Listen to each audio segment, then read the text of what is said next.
Hey everybody, welcome back to the Chaotic Little Book Corner. Today is a day in memory of Carrie Fisher. This is our tribute.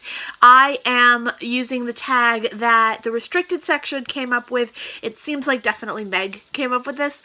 I really enjoyed watching their video. I thought it was a really beautiful tribute, and I am going to do the tag as well. They, in their video, talk of two other book tags that are done for Star Wars, but they wanted to be more inclusive and really pay tribute to Carrie Fisher, who was a fiercely strong feminist and activist in the mental health community and the addiction community. I really respected her. I loved her, and I cried pretty hard when she passed. She's been an inspiration of mine since I was a little girl, and so it felt very, very hard when I lost her, or when we lost her. It felt very, very hard when we lost her. So I'm going to do this tribute today. Question number 1 is Princess Leia. Choose a book with a fearless, badass heroine. Now, I know a lot of people did not like this book, but in this book there's a little girl named Blue, and she is the young sister. This is Foxlow by Eleanor Wasserberg, and Blue is a little girl who is being raised in a cult, and she is questioning everything that the cult has taught her. She is venturing outside of the cult borders. She is trying to connect with people outside of the cult and trying to communicate and get out of this situation. She is strong and brave and quite the badass little girl. And I mean little girl. Like, this is a fantastic. I really enjoyed this.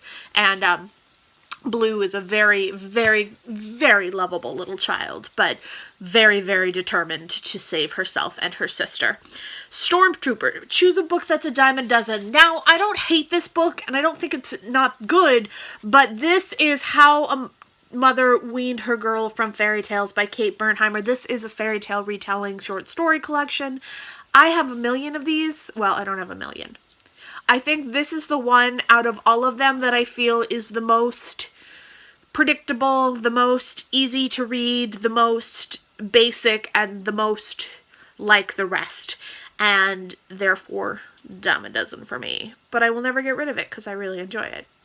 I really like that genre, so I have a lot of them. So of course I'm going to have a dime a dozen in them for some reasons. FN2187 or Finn. Choose a book that breaks the mold in a genre and stands out. And for me, that is The Gentleman by Forrest Leo. Guys, I was sent this by Picador. It's fantastic. It's wonderful. This is a story about a young man who falls in love with a girl, and he ends up marrying her, and then he falls out of love with her, and then he goes and chases her down with a bunch of random-ass characters who are fabulous. This is just a lot of fun. It's quirky, it's steampunky, it's Victorian, it's strange, and it's such a blast to read, and I highly recommend it, and it's not like anything else I've read. General Organa, which is choose a book with a mature female character who is unafraid to be the leader, and for me that is Miss Pettigrew in Miss Pettigrew Lives for a Day by Winifred Watson. This is a story of a woman who shows up at a young, what would I call her? Socialites? A young socialite's door, and she is a babysitter, and she actually is mistaken for being a socialite advisor, basically, and she ends up going on this whirlwind adventure with this young woman and exploring the city and right on the cusp of a war, but she's super take charge. She doesn't really let this young woman get away with a lot, and she holds her to a higher standard, which she's not used to. It was really wonderful, really quirky, and I loved Miss Pettigrew. Then we have Han Solo and Chewie. What is a dynamic duo in a book that is fiercely loyal? And for me, I haven't talked about Alice in a while, so I feel justified. I picked Alice and Hatter, and this is by Christina Henry.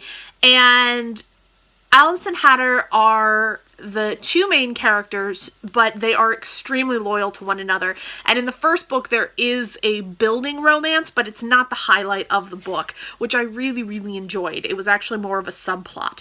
And the story between the two of them is this friendship built on mutual trust and understanding and trauma.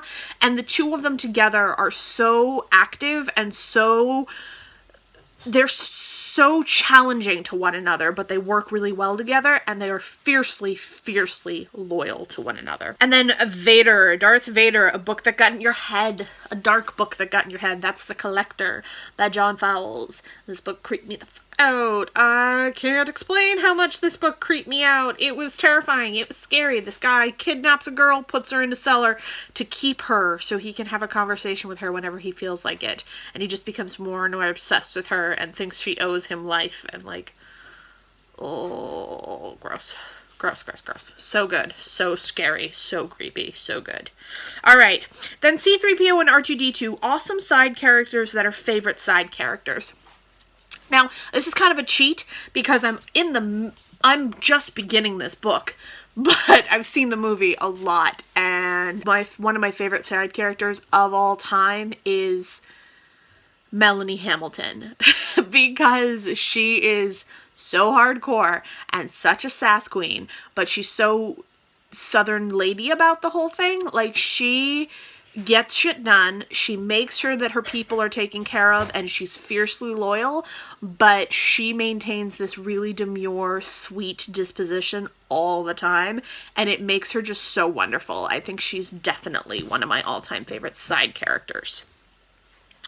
Rey, a book with a reluctant leader or hero. This is the beauty, and the person who I think is the most reluctant is the young boy who goes into the woods in the beginning of this book and finds the first mushroom fungi creature that is one of the women and brings her back. He is trying to introduce the men in this community back into the relationships with females, but they end up really relying on him to help communicate between the two of them, the fungi and themselves. And it becomes really, really clear that this boy was never trying to be in charge of everybody. He's just trying to help, and he ends up having to lead them into this new world where they are trying to interact with females who are not physically female, but who act as females. And it was a really interesting depiction of how the female presence is represented and expected to be represented, and also how dark and weird things can get when men are left to their own control. Emperor Palpatine. Let the hate flow. What is a book you hated? This is infuriating. I hate this book. It is crap. It is stupid. It is offensive. It is ridiculous. It fetishizes mental illness. Do I have to say anything else? It fetishizes mental illness. It's disgusting. I am distraught that that is a thing and that it has now been turned into a TV show. No. And then the last question is Yoda, a book with a wise but eccentric character. And for me, that would be The Contrary Tale of the Butterfly Girl by Ishbel B. And the character would be, of course, Mr. Loveheart. Mr. Loveheart is a demon of the underworld, or prince of the underworld, who is completely flamboyant and strange and weird and quirky. He has like, it sounds really weird when I say it, but he has like heads on his front lawn just because he can. He's just so strange and weird, but he's not a bad guy and he's not a good guy, and he's so smart about what people are like, and he has a really good gut instinct about people from like the minute he meets them, and he's just so intelligent, but he's so weird, and he's so wonderful to read. I really wish there was more of him out there, because he's so quirky, and he's such an extravagant little character. I love him. He makes me giggle, and he's so much fun. So much fun. All right, guys, this has been my Star Wars book tag, and it is a tribute to Carrie Fisher. I tag anyone out there who loved Carrie Fisher. That is who I'm going to tag, because I think that this should just be spread for love anyway, and I think I don't know everybody well enough out there in the booktube community to know who is in love with Star Wars like I am, so I will just tag all of you who loved Carrie Fisher.